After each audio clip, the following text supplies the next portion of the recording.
moments of silence are so rare.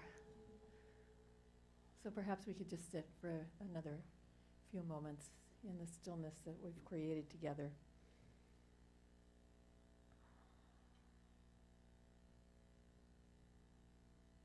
And I'm going to invite you in this stillness to just take a moment to just reflect.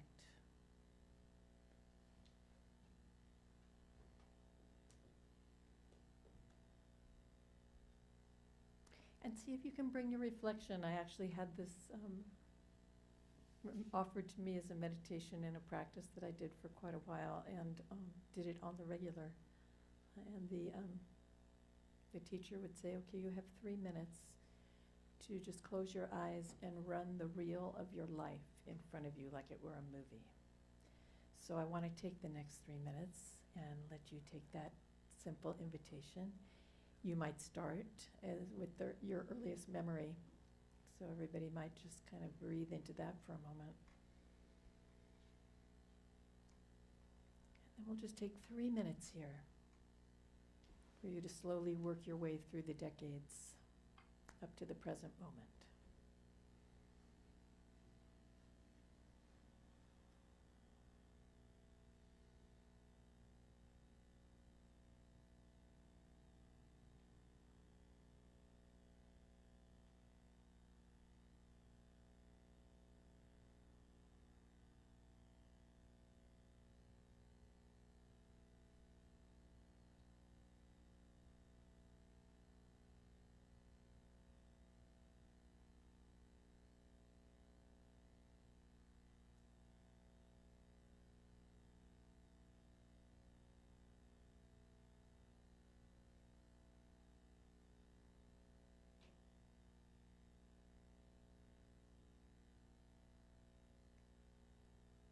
Just like any period of meditation, just bringing yourself back to the inquiry.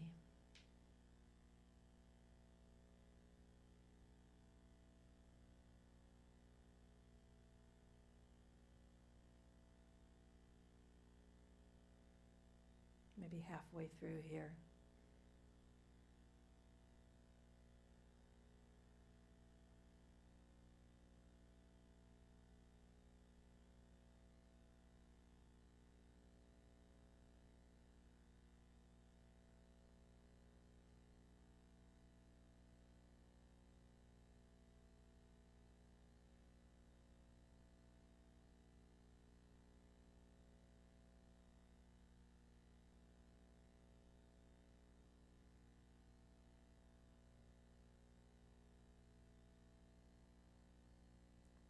Starting to round the bend to the present moment.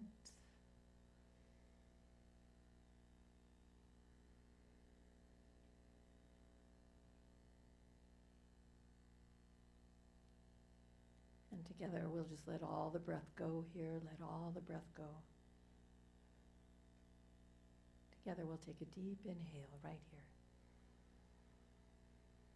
Maybe open the mouth and let the breath go. Letting the eyes gently flutter open if they were closed, and just looking at the space right in front of you to begin with.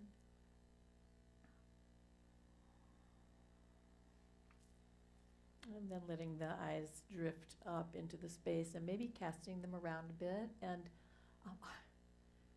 what we just did, there's so many lives present here, so many experiences in the room. And that just overwhelms me sometimes. We all bring so much. And thank you, Patty, for inviting me today. And I said, well, what am I supposed to talk about? And she said, well, why don't you just talk about how you got to this present moment in your life and you're doing the work that you're doing in the world. And I thought, well, I can do that. And we all could be sitting right here giving the same talk. But it has been really, it's interesting that she asked me when she did. My name is Bella Dreizler, for those of you that I don't know, and that's most of you. I have some information on the work that I do here, so you can pick that up after. But I don't know. It's been a really interesting question for me in this fall period. Right now, I've been in deep investigation. And it's I've been so obsessed with it, I decided to write memoir. And I've done a newsletter, a community newsletter for 20 years now. And I decided, oh heck, I'm just going to use that. And I just sent out chapter 5 yesterday. So I've been in deep reflection of these different chapters in our lives. Maybe it has to do with turning 75 this year. It kind of just struck me. I think I'm just not even in middle age anymore. This is kind of the end zone. And it is a time, I've been doing quite a bit of reading about the verb of eldering, like as a verb. What does it mean to actively elder? And I realize as I've been doing this reading, but that's what I've been doing for about the last 20 years.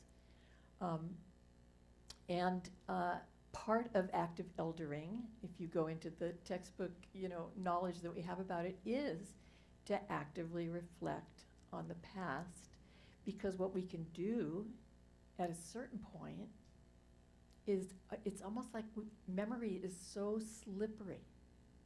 We can reconfigure the past with a little bit of perspective. Patty was talking about obstacles this morning in the meditation, and that's exactly what I'm talking about. The things, when I reflect back on the things that were the hardest for me, the things that I felt like I can't get through this, those challenges, those obstacles were so fundamental to the work I'm doing right now. And unfortunately, we never know that at the time. And even the hard things I'm going through right now, I'm not giving them their due. I'm sure right now, I'm going through a period of struggling with sleep, which has never happened to me before. And I'm really in resistance about this struggle. You think I'm sitting here saying, oh, this is probably a really good thing. And in 20 years, I'll really understand how this chapter of sleeplessness played out in my life. Well, it gets a little more dicey at 75 because, I don't have that long to wait it out. But I don't know. The challenges and the obstacles, they are an interesting place to bring our attention. So I don't know what came up for you when you did that brief meditation. I'd love for this to be informal. So if I'm speaking and you're, wanting a little bit more elucidation on what I'm saying, or this brings up a thought for you that you would like to share, please just don't hesitate to raise your hand. And I would open it even in this moment if if you have something that arose for you in that meditation, or these opening comments about obstacles. Maybe something arose for you. Someone have something they want to say right here?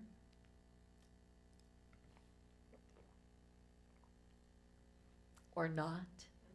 We have to remember we're on Zoom, and we'll bring a mic around for you. Thank you for being so at the ready. No? We're ready to just, go ahead. I was happy to hear that it was a practice for you and something that you have been doing. But when I sat there for those few minutes, I couldn't remember anything. I was just here, and I'm like, I don't know. When what age? I love that. Yeah. Well, the instruction was start with the earliest memory that you have. I know, and that's interesting right there. I love that. Yeah. Anybody else have something weird happen? Yeah, okay, we got one more. Well, I love that experience. I've never thought to actually do my life as a reel before my eyes, and I think that that's a cool way to, I feel like the troubles that I have sometimes are about what's the narrative of my life? And maybe this doesn't fit with the narrative, or what does this moment mean for who I am and the story that I'm telling and the story that others are telling about me. And I think it's an interesting experience just to kind of say, well, when I think about the moments that stand out in my life, what does come up? And for me, it was the most random stuff, like cross-country practice in 7th grade, running up the stairs, how intense that experience was, and life affirming that was too. And it's just the weird what kind of comes up. It's sort of the moments of a lot of feeling, not necessarily the moments that I would, like, if I was doing a resume, like, list as the moments of my life. So that was interesting. I love that reflection. Thank you. Yeah, you could do that on the regular, and different things will emerge, won't they? Yeah, and I am interested in this question in a bigger way, because I feel like, I have a couple of communities where I teach and sometimes do workshops. I haven't done a workshop on my own for a really long time. We were just talking about Harbin ever since Harbin burned down. I've done them in collaboration, but this year I was really called because of this investigation. And so at the end of the year, on New Year's Eve and then New Year's Day, I'm doing a workshop called Destiny, because I want us to have some space at the end of the year to reflect on, well, what am I doing with the time I have left? And I don't know that I ever was very conscious of that question in my own life. And I'm really curious about kind of free will and destiny, and can we have an impact on our own destiny? And this whole idea of karma, what I'm doing today is going to affect what's happening in the next 5 or 10 years of my life. So some time over New Year's to just kind of reflect on that. I'm going to use a clock as an image. And that idea of giving people time to write in these things like cross country, right, on this big timeline of their own life. I had an opportunity to do that once, make a timeline. So anyway, this is a question that's super alive for me right now. And I have my own question. What am I doing with the time I have left? And one of the things I'm doing with the time I have left is turning people on, maybe a bit younger than me, to, well, what is my destiny? And can I shape it at all? And things are weird out there in the world right now. And any impact we can take to move things in a positive way in our own lives, I'm really interested in supporting. So I do that in a couple ways in this community, but maybe I'll back up quickly here and do kind of a fairly quick timeline to give you some sense of how I got doing what I'm doing now. And if I think maybe in terms of decades, those first 10 years, and I just was digging up a lot of those memories, there was a lot already set in motion now in retrospect. Not that I noticed it back then, but I was always I do a lot of, I'm really into embodied practice. Like, we have these bodies, how do we lean into body as resource? So that's where I am now. But as a kid, I was really physically active, and I had some challenges, lots of challenges as a kid. I did not have one of those easy slide childhoods. Maybe you did, and bless your heart. I want that for everybody. But mine was not that way. And I had a raging father who had like PTSD from World War II before they even knew what that was, right? And so that was in the household. And then I had a younger sister who was born mentally retarded, and so that was in the household. I was the oldest child, and a lot fell on me for taking care of things at home. It was, it was a mixed bag. My parents moved out to California from the East, partly because they really wanted to be in nature here in California. So I had that growing up in the first decade of my life, just total immersion. We used to go backpacking before anybody even did that. Camping and backpacking and all that in the Sierras. So, the first 10 years were very rich at both ends, lots of obstacles, but then lots of beautiful support. Support for the development of my spirit, I feel, being out in nature that much. We didn't, the family was culturally Jewish, but my parents had moved away from all that on the East Coast, and so I didn't have any religious upbringing. And that, seems like, in the long scheme of things, seems like a good thing to have raised without, a lot of influence that way, and made my own choices as time went on. Anyway, fast forward a bit, I'm like in school, I'm doing well, I'm getting A's, but I'm on this track. I just got done writing this one about what it was like to be this age, on this track that I feel like I didn't have very much say in. It was the 50s. And you know, it was going to be about you're in school because you are going to college and you will have a career and you will get married and you will have babies and you will do that thing. And there was never any question in my mind of, oh, really? Is that what I'm doing? It just was what we did.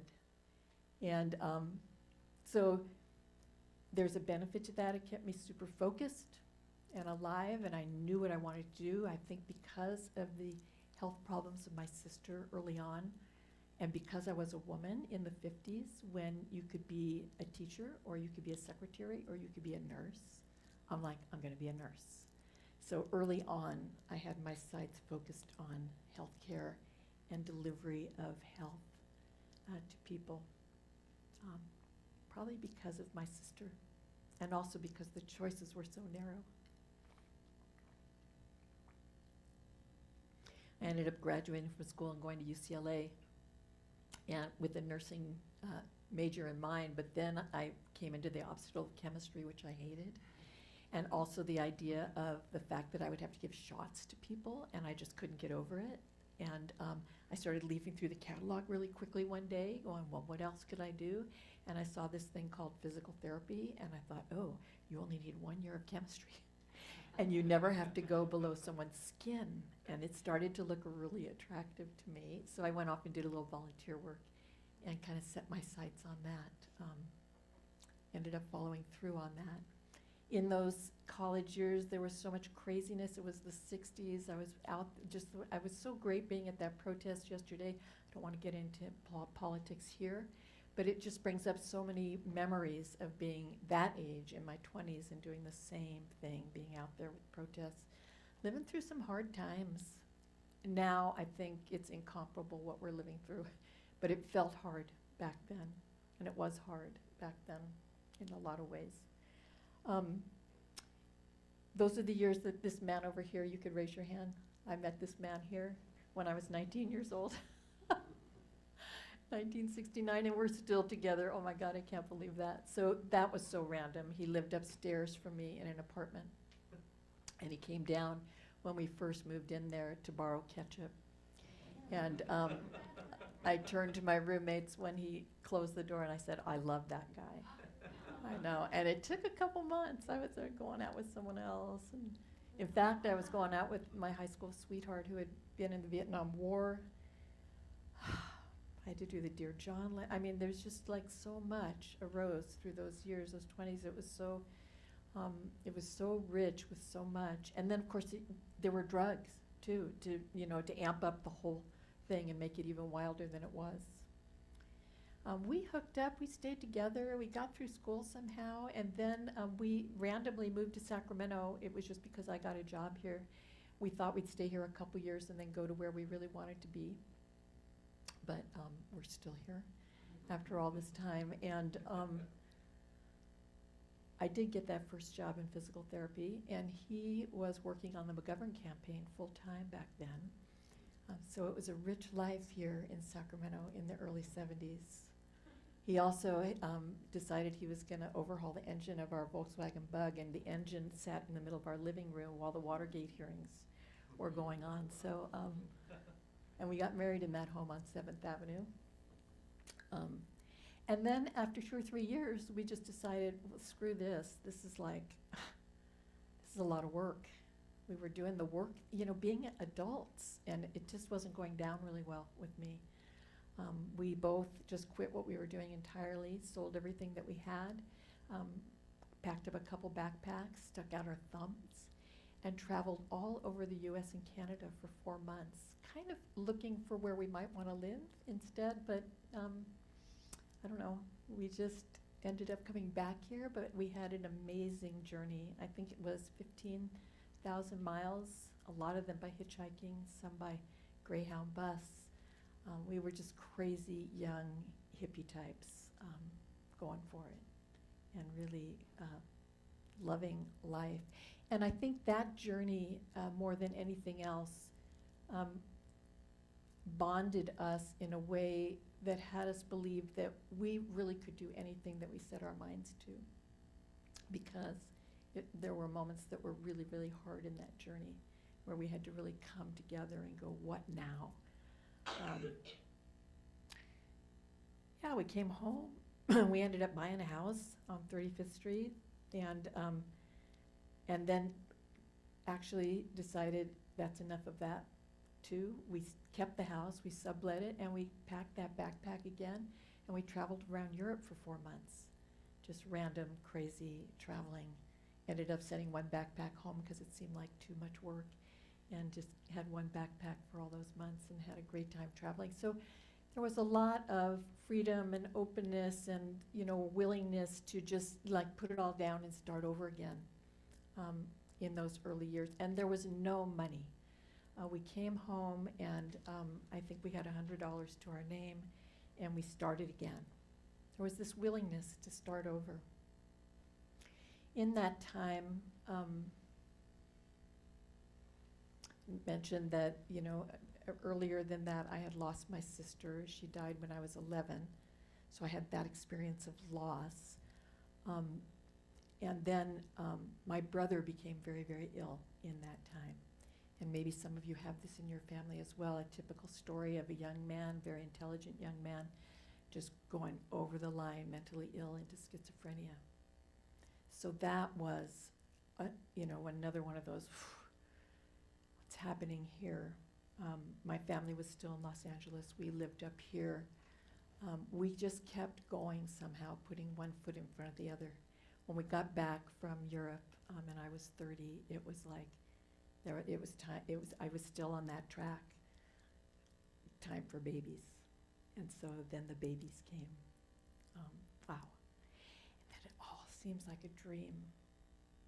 I don't know how many of you have children. I see there's some children even in the audience. Those years, those 20 or 25 years of having children was, it was, I don't know how we did all that. You know, there's jobs and houses and illnesses, and we just kept putting one foot in front of the other. The money was very, very tight, and somehow we just kept going. And then in the midst of all that, when my son was 7, he got cancer, my youngest son. So here was another, like, whoa, here we go. Oh, before that, my mom died 10 days before my son was born. I mean, it was a life filled with obstacles, a life filled with, oh, I'm going to get up now and keep going, a life filled with, what are the inner resources that I could draw on right now to just put one foot in front of the other and just continue living. And it wasn't a slog. We had incredible, you know, joyful moments in the middle of all this loss and illness. My son pulled through. It took a year for him to recover from cancer. But this was the year I was still working professionally as a physical therapist, clinically, so working for bosses in a lot of different places. And this was the year I decided I just can't do this anymore. I need to start my own business. So when I was 40, the year before my son got ill, I opened my own clinic, and that went on for a good 15 years. Somehow I got through that year of chemo and illness and brand new business, and let's get up again and do this again. I knew that what I had to offer in the community, healthcare-wise, had a ton of value. I knew how to work with adults who had the typical problems that we all get: low back, shoulder, knee, ankle, neck, all the things that are so typical for all of us. And I loved working with adults who were still out there trying to work, and this too was happening to them. And so I got super skillful at offering that, and we got a really big reputation in the community of the value of our work. And so the clinic kept growing. I had absolutely no business education whatsoever, and I felt like I was always doing a job of just catching up with that business. But it kept expanding, and I kept moving, and by the end, there were 17 employees and, you know, hundreds of patients coming through the door. for healing. And I truly loved that work, but what I didn't love is the box that Western medicine had eventually really put me in. And I got clear about that box when I started to dance. So at the age of 50, with this clinic running vibrantly, my family finally grown up and starting to leave the nest. The business actually making enough money that I didn't have to worry about money for the first time in my whole life. My husband also doing well financially. Like if someone had told us when we were 20 that we would do well financially, we would have just laughed in their face.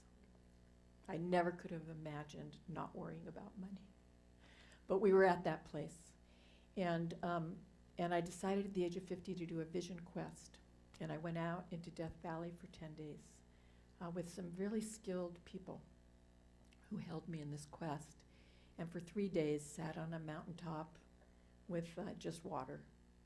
No tent, no sleeping bag, just sat out there drinking my water. And life was just never the same after that, after the age of 50 and during that vision quest. I came back and sitting on my desk at the clinic was an offer for someone to buy the practice. I never even thought about it as something that you could sell. So that got some wheels turning, and within 5 years I had sold that clinic. Because in that 5-year interim, I had started to dance. And when I say started to dance, I don't mean that I just started to dance, because one thread through my whole life was dance. I came out of the womb dancing. I was dancing when I was a little kid. I was taking ballet lessons and tap and jazz, and I took modern dance at UCLA, and I mean, I was always dancing. But this dance, I just stepped onto a dance floor somewhere. This dance was something else entirely. I was in a room full of people who were just dancing any way they wanted to. There was no choreography. And I dropped in a way that I had never dropped in on a dance floor before. And I got done with that hour of dance. It happened to be at Esalen Institute. And I went up to the teacher and I said, "What is this?" And when she told me what it was, I was like, I have to have this in my life. It was almost like I'd fallen off a cliff that day. So at the age of 50, well, that was 52 by then, this vision quest, this, really need to sell this clinic, and then this dance falls in. It's this transformative dance practice that had me actually really seeing for the first time this whole story that I've been sharing with you with some perspective that I had never had before. I saw the ways that my heart was so defended from everything that had happened in my life to date. I actually went up to my teacher in the first workshop in this practice and said, I have seen the extent of armoring on my heart, and I said, I don't think I have enough years left to do anything about this. And she just looked right at me and said, what else are you doing? So I decided to take myself on at the age of 50. Felt kind of ripe, but, and I've been at it ever since, this peeling, this unveiling of what's really inside that needs expression in the world. Because up till then, I think you're getting the picture, I was on some kind of track, college, marriage, profession, children, and I had done all that, successfully even. But there was something not in play, there was something missing, and I didn't know what it was. So this particular practice brought me a long, long way. The name of the practice is Five Rhythms. I'll share a little bit about it. My teacher was Gabrielle Roth. I got to study with her for 10 years before she passed. And it's something that I'm still teaching to date. And instead of explaining what it is, I think I'm going to have you, we'll do a little audience participation. You don't have to get up. You don't have to dance, I promise.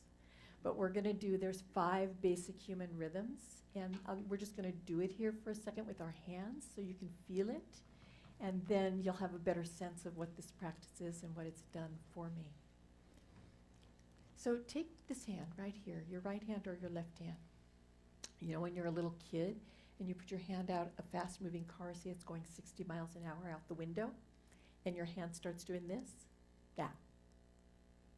This is the first rhythm. We call it the rhythm of flow. It's all about receiving. It's kind of that yin receptive energy. It's real curvy and continuous. So when we start the dance, we start the wave of a dance in 5 rhythms, we start in the rhythm of flow. So what it is you're doing with your hand, we just do with our bodies. You can even feel how you could let your body kind of get into this rhythm of flow. And then we move from this yin energy into a more yang energy, and we do this kind of thing like karate chops. You feel how different this is? Completely different energetically. This is the rhythm of staccato, which is super yang energy, and if I let the dance in with flow, I'm letting the dance out in staccato. So second energy is about expressing who I am in the world. Boundaries, you had mentioned boundaries, being really clear, being really, out there in the world, putting it out there. Well, when we you can do this, when you take the rhythm of flow with this hand, and we take the rhythm of staccato with this hand, and we put the male energy with the female energy, we get chaos, right? The third rhythm is chaos, right? You can feel this in your hands. We let the dance in flow, we let it out in staccato, but then we let it go. And this is the crazy rhythm. Everyone's just like, shaking it out, releasing, letting go. It's not like, I know we all have things to let go of. In fact, you can make a fist with your hands and think about something that you're holding on to right now, something that you're holding on to really tight. I know we all have something. Take a deep breath in. Hold on to your breath as well. And then on the exhale, shake it out. That's what we do in class. Right? And what I love about this practice is twice a week, for a good 40 minutes a week, this community has a place to release. And to me, as far as healthcare delivery goes, I'm doing it in a way that feels completely expressed. So there's still 2 more rhythms. The first 3 are kind of a workhorse: flow, staccato, chaos. After we release, we're a bit lighter. So the rhythm of lyrical, you can, with your hands, you can just lighten up a little. Like there's little bursts of air underneath your palms. Flow is about knowing that I have a body, and staccato is about a heart. Chaos is about our mind. So by the 4th rhythm, hopefully I'm in alignment, body, heart, and mind, and the rhythm of lyrical just unfolds, and we just let the dance happen. We just let it happen. And then finally, we come to that space at the end of the practice, the 5th rhythm of stillness. So I come to a place like this to meditate. We sit and we get really still. And the same thing happens at the dance, at the end of the wave. So for a lot of people that show up for this dance practice, they would like to be here in this temple, I think. They can't do it. They need to really move before they're going to sit. And to just come in somewhere and just sit, it's just, for some people, it just doesn't work, right? And so the rhythms kind of deliver us to a still place. It's the same reason that you might want to do a hatha yoga practice and then meditate afterwards, so that we are moving first. So that is, that story was quite rich and it's been 20 years now, 25 years almost. I got totally into the practice, all the workshops, loved my teachers, and then eventually decided I want this practice in Sacramento. And so I went on to do the teacher training and set up a community here in Sacramento. So we have a very active 5 Rhythms community here in Sacramento doing this practice twice a week. At the same time, though, I've been doing yoga since I used to do Lilius Yoga and You on TV. Do you remember that? Since 1972, when I was in my last year of physical therapy school, I got really interested in yoga. So I had been a practitioner for a long time, and finally decided to go on and do the teacher training in yoga as well. So here you go. Toward the end of my little spiel here, you're starting to see how these threads started to weave together, because now in my professional life, I'm still seeing physical therapy patients. I sold the clinic. I built a little space over my garage. I see 1 or 2 people a day.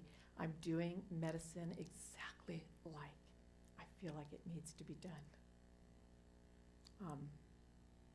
I spend an hour or 2 with each person.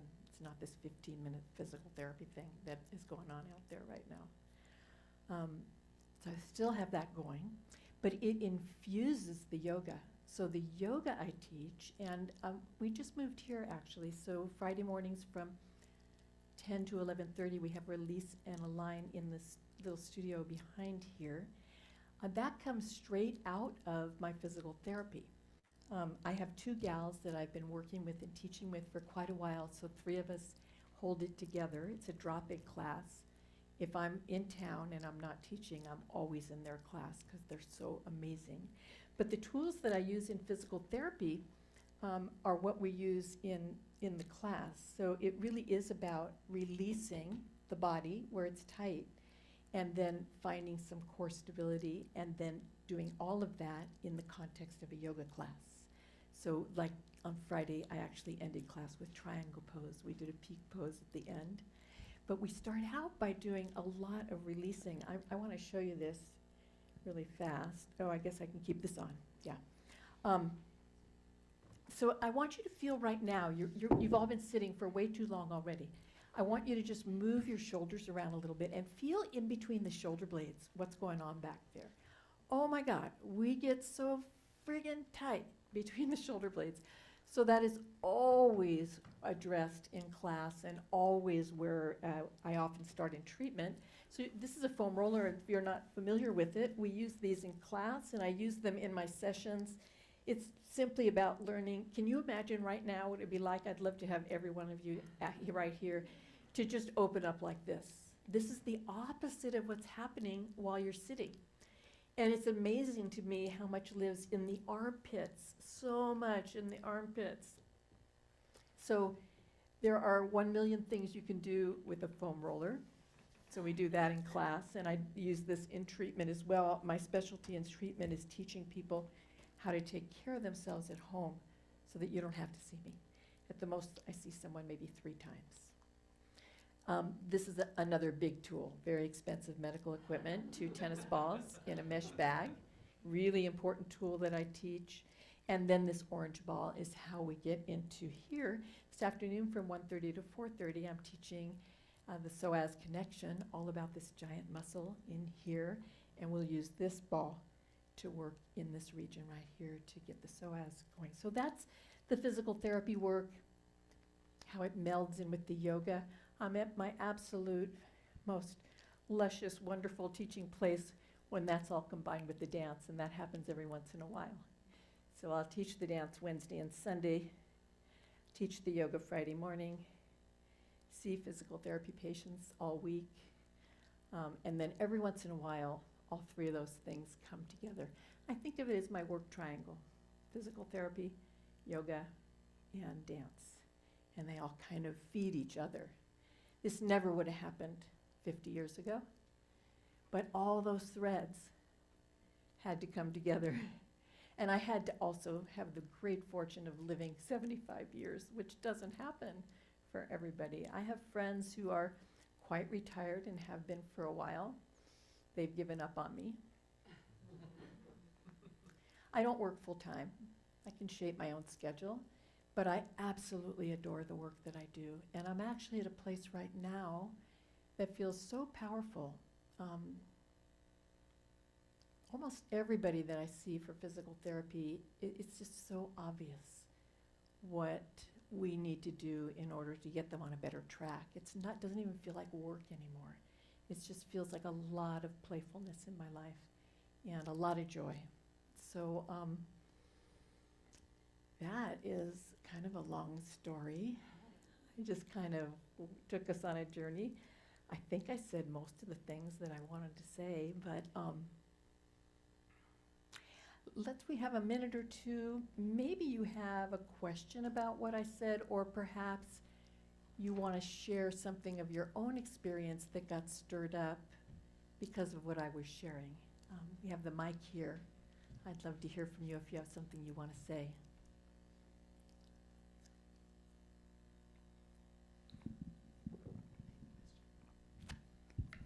know I just spoke, but I'm just curious, Bella, about whether or not you ever felt drawn to like doing therapy with someone, or I guess I just mean like talk therapy, or I guess what's your relationship with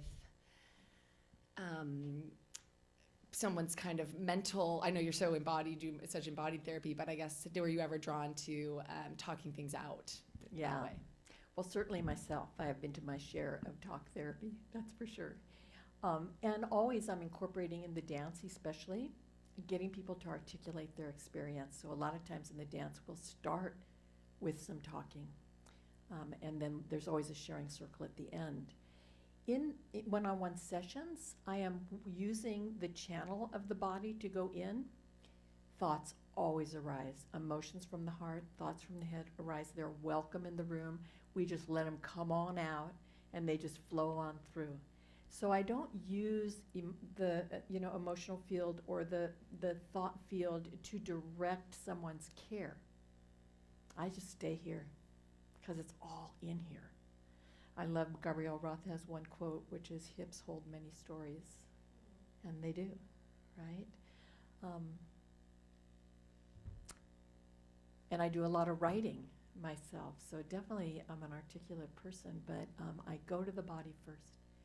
And then whatever might come out in the room is welcome. Yeah. Thanks for that question. Yeah.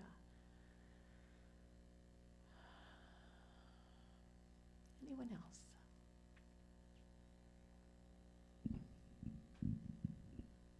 As you were just saying,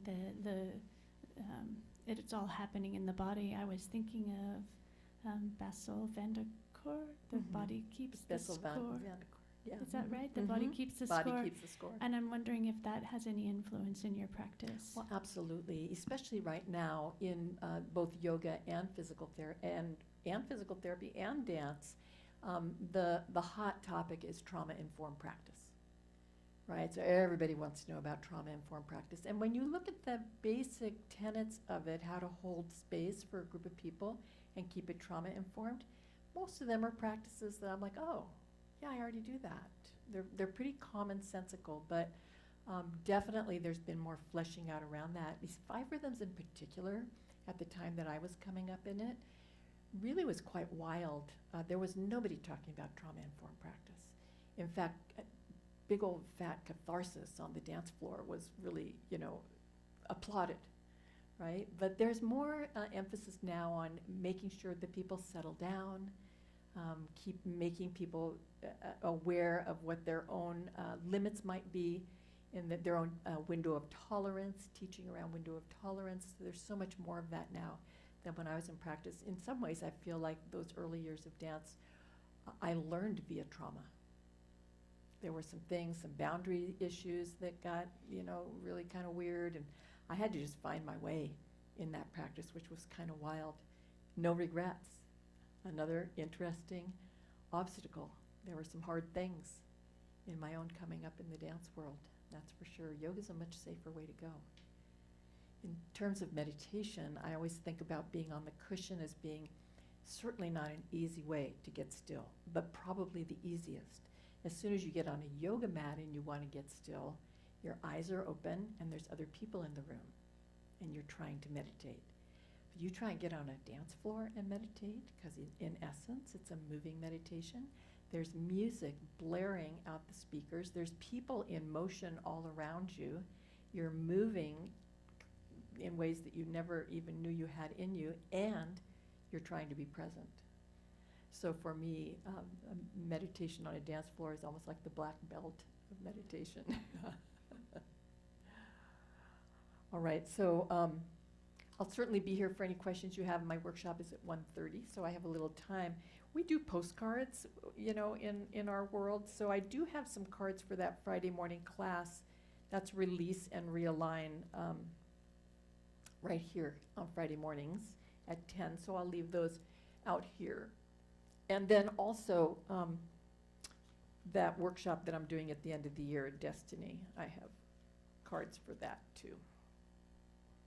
My card for my practice for physical therapy, and really all the other information is on there, dance, yoga, it's all on there. you name it. It's on the website, but that's my card. So I'll leave those there. I'll be here for any questions that you might have. Thank you so much for taking some time today to listen to me just ramble on. Really, yeah. And thank you, Patty, for your invitation.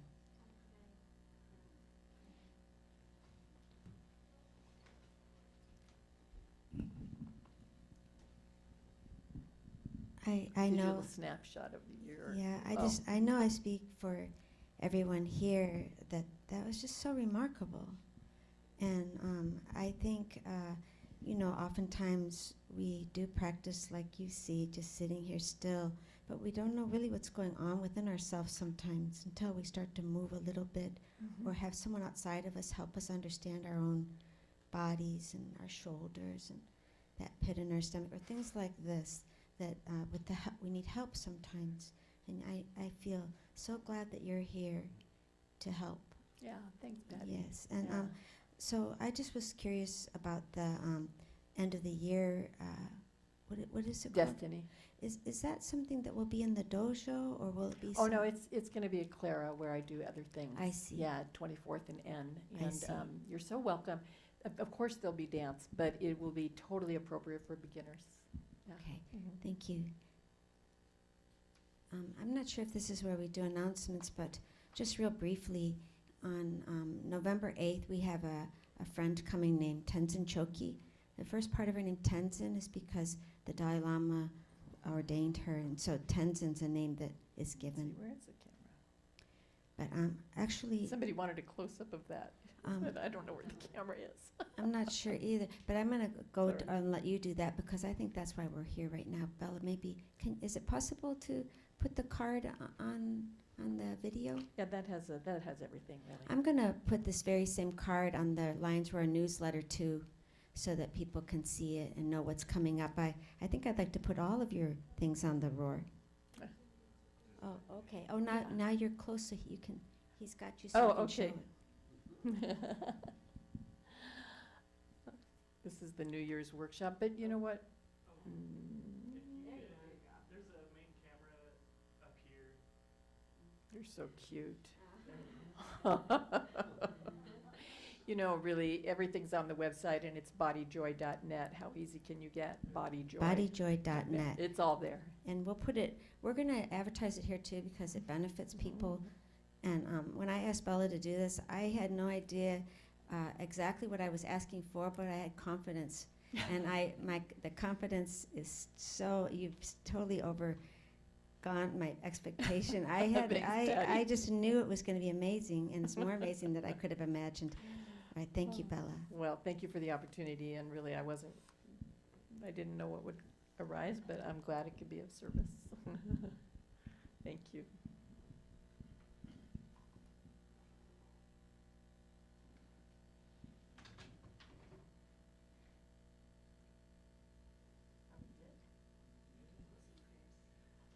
All right, we'll get these prayers up. Close out today.